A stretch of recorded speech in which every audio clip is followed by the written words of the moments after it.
We have Jenson Brooksby, winner in his first quarterfinal, advancing to his first semifinal on the ATP Tour, all in his first grass court event. So we'll open up for questions, and we'll start with Nina. Hey, how did it feel today out there to get that win so efficiently? Yeah, it was definitely a nice change compared to yesterday. It was a battle. I was good first set and then started a little slow in the second, but I was glad to turn it around and make it kind of quick. Are you surprised at all by how well you've done here, especially that quickly?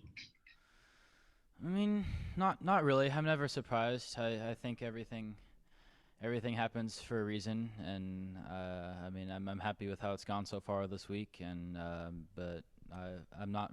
I wouldn't say I'm surprised. I expect good things for myself, and I'm just looking forward to the next one. And last one for me. You played college very briefly, didn't actually play a match, but what's your take on the new rules, the regulations for the use of your image, likeness, and name to make money? Yeah, I haven't really read into too much of that, but I mean I think that's good for college athletes for sure. I mean they deserve a little more support, so I think that's a good rule. All right, we'll turn it over to Chris. Hey Jensen, congrats on reaching your first semi today. Thank you. It's been a rather remarkable season for you. I really want to go back a little further and ask you about your 2020. You were out for most of the season with a toe injury, and then was that the time that you decided to stop playing at Baylor and to kind of go full on to go pro?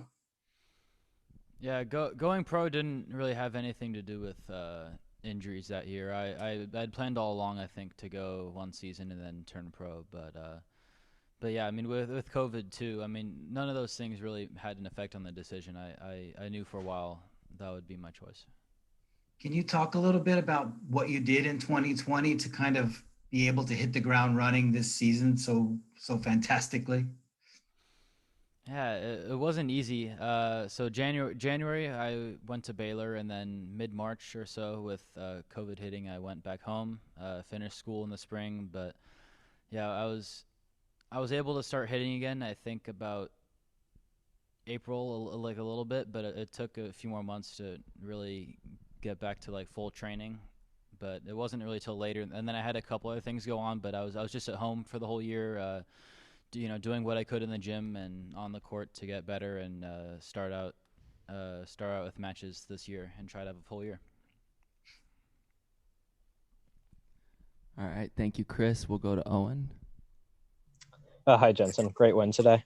Um, how have you been able to adapt your game so quickly to grass? What little adjustments have you made, and are there shots that you notice yourself using more or less frequently on the surface? I think I've adjusted well. I don't. I think it's a good reason for that is I don't really like worry too much about conditions. I just get here early, and I make sure I just fine tune little parts of my game. Like you said, I mean I think it. I mean the ball stays lower, so the slice occasionally, like especially when you're on the run, to keep it low is good. And but I just try to keep it similar, whether it's on hard grass or clay, and then adjust to how the surface plays with bounces and my movement and things like that. Okay. And today you won the first set in a bagel, and then you went down a break at the start of the second. Does winning a set that comfortably ever actually have negative side effects in the next set?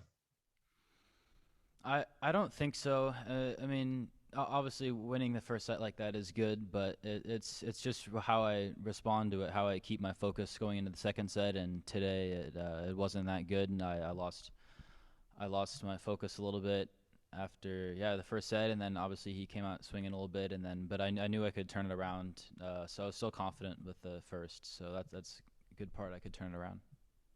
And lastly, you've played a lot of challenger events this year.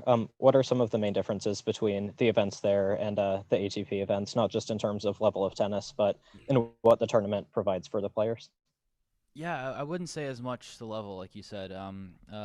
Like it's nice we get cars here. They have breakfast, lunch, things like that. Laundry, a little easier access to laundry every day here at the site. So there's just little things like that that have benefited the players more at the ATPs.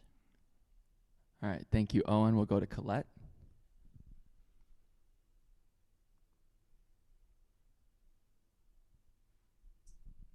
Hi, Jensen. Wow, long time no talk. Yeah. Congratulations Thanks. on everything that you've done since we last spoke, which was probably about 2 years ago, right? Yeah. So, I was wondering why you didn't play. I didn't hear much about an injury you might have had. Why you didn't play Wimbledon qualifying? Yeah, so I played the French, and then afterwards I went to Orlando Hard Court Challenger, and I had a little forearm thing going on. I had to pull out of the quarterfinals of that one, and then Wimbledon was about a week later maybe, and just wasn't ready. I didn't want to push it because I knew I had some important tournaments coming up. This one, but the whole coming summer with the U.S. swing. So I just wanted to make sure I'm as ready for these as possible. It's not bothering you at all anymore. Yeah, Your arm, that was just a temporary. yeah, it's been good this week. So yeah, I obviously I wish I had played Wimbledon, but it's good now, and everything else is feeling good. Yeah. Do you have any sort of goals for this summer? Obviously making a semifinal of an ATP is already a big accomplishment, but what are you trying to do this summer as far as game ranking? Hmm. I, I don't really have.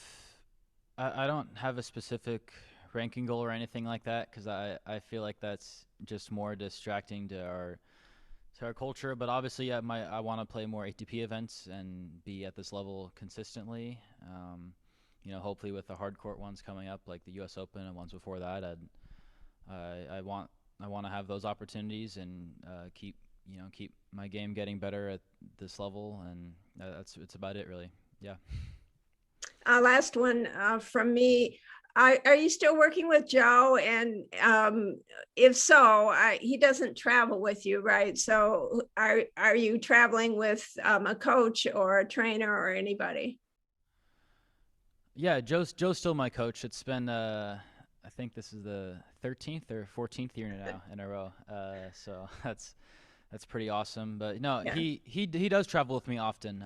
Just not this week. He was there at the French. He's been in it a lot. Okay. But yeah, right now I have a traveling coach with me, Nick, from back home. So, but yeah, often usually it's Joe. Um, I might start traveling with a trainer as well to a couple tournaments here and there. But yeah, it's a good routine we have going. Okay, well, good luck the rest of the summer. Thanks. Thanks. Thanks.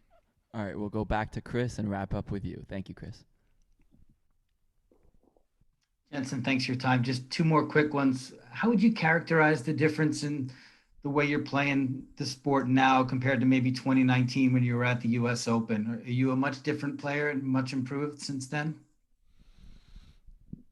I definitely believe my level has improved since then, but I think the bigger thing is I've played with more discipline, and I've focused, I've hit the right shots better and practiced more often, which has made it easier for me to transition both mentally, like confidence wise, um and in the matches, and also my physicality's gotten a lot better. Since especially since 2 years ago, I was a late grower, so I feel like those two factors are big, which is why I'm even a lot better now than 2 years ago. And then also my game's gotten better. We've worked on it a lot and fine-tuned some things. I have good talks with my coach, and I just see it getting better.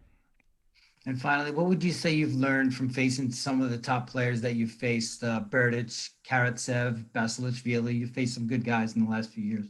Were they enlightening experiences for you? It was definitely good. I didn't practice necessarily as much with top players in general. Still haven't, but I see myself as one of those players. And there was definitely good experiences, and with only more experience of those matches that I have, the more I'll feel comfortable out there. But yeah, especially like 2018, my first U.S. Open. That was a good learning experience, definitely, when I played Millman, and since then, and I just hope to keep growing.